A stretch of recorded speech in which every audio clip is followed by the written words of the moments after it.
Ano ho yung nangyari kanina na sa ngayon nagva-viral itong video ninyo dito sa Vancouver? Actually, gumagawa sana kami ng reels para dito sa event na kung saan bumisita ang ating Pangulo sa Canada. So gumagawa kami ng reels, tapos may lumapit sa amin na Pilipino. So ngumiti ako, tinanong niya ako si Yussi Claire, sabi ko, yes. At doon, sinasabi niya na, sumigaw na siya, you ask your president to resign.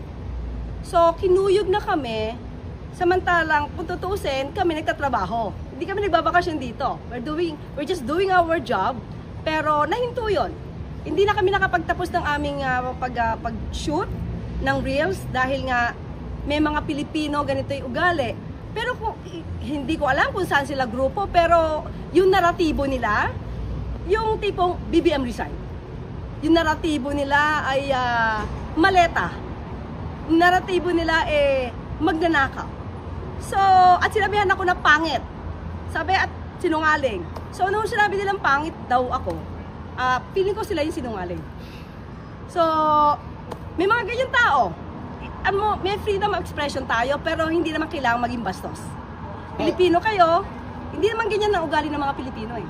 How did you feel about that, Yusek? Did you feel threatened at any point?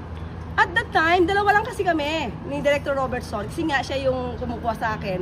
Siya yung kumbaga, sa kanya yung hawak yung camera. So, threatened. Siguro in a way, kasi dalawa lang kami. Hindi ko alam kung mananakit sila or what. Kasi parang, siguro yung grupo naman nila, parang kung sino man yung idolo nila, parang sanay sa violente. Yung pagiging violente. So, syempre hindi namin alam. Buti na lang, thank God, na pagtawid kasi namin, hindi namin alam na may mga police officers.